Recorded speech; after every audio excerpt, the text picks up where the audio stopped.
ওই রক্সি, এই নে দইটা খা। আয় আয়, আমাকে গিয়ে তোর কাছে দিতে হবে? এর তো এখানে আছে, খা।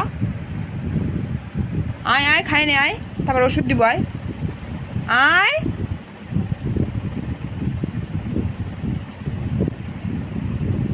আমাকে গিয়ে দিতে হবে, ধর।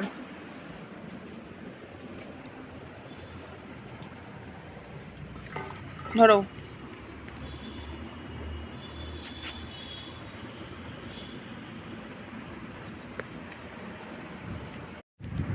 এমন কিন্তু নয় যে ও খাবে না আর আমি জোর করে দিচ্ছি, ও কিন্তু খাবে, ও কিন্তু লোভ আছে, দইও খেতে ভালোবাসে, কিন্তু ও উঠে আসবে না। এক তো প্রেগনেন্ট আছে, ডেলিভারির ডেট মানে চলে এসছে, আর বেশি দিন নেই, তাই জন্য একটা শরীরে একটা ভারী ভাব আছে। আর তারপরে ও এমনিও অলস, ওকে আমি আদরে আদরে বাদর করে দিয়েছি, মানে এত আদর পেয়ে গেছে। আমার কথা ও কি শুনবে, ওর কথাই আমাকে শুনতে হয়। ওই এই বাড়ির সব কিছু, ও সবার উপর নিজের জোরটাই চালায়। দেখো কীভাবে খাচ্ছে।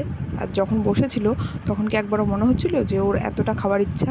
তখন মনে হচ্ছে ওর পেটটা একদম ভরা, আমি ওকে ডাকছি, ও আসবে না, ও খাবে না। এখন দেখো।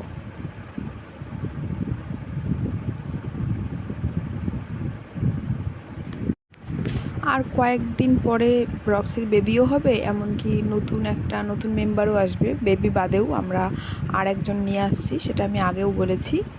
তো ওর পাপা, ওর মিমি সবাই ওই একটা কথাই বলে যে এবার রক্সিকে ওর সাথে একা একা খেতে দিস। যদি রক্সির দেখা দেখে ও শিখে যায় যে আমাকেও খাইয়ে দেবে, আমি নিজে নিজে খাবো না, তাহলে পরবর্তীকালে বুঝবি। তাই জন্য ভাবছি রক্সির বেবিটা হয়ে যাক, এবার দুজনকে একসাথে খাওয়া দিব, যাতে দুজনে নিজে নিজে খেতে পারে।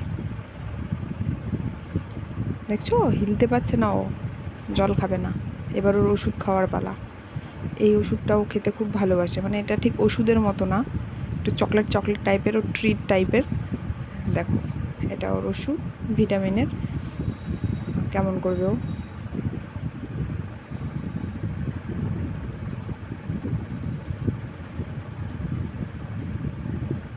ওকে এখানে আমি বলেছিলাম যে আমি খেয়ে নেবো ওষুধটা, তোকে দিব না।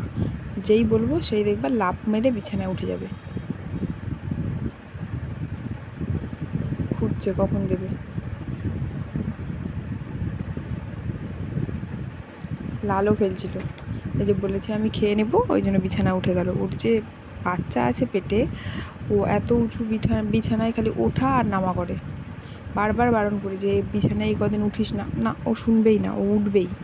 সিঁড়িতে ওঠা বন্ধ করে দিয়েছি, সিঁড়ির ওখানে আটকে দিয়েছি যাতে উঠতে না পারে, কিন্তু বিছানাটা কি করে আটকাবো, উঠছেই।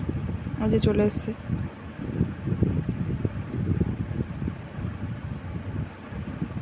এখন ওকে শুতে বলি, উঠতে বলি, চুমু দিতে বলি, হ্যান্ডশেক করতে বলি, যা বলি ও সব শুনবে।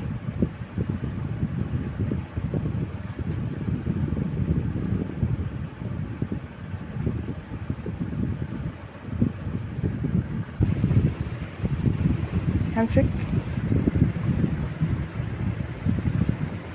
another hand.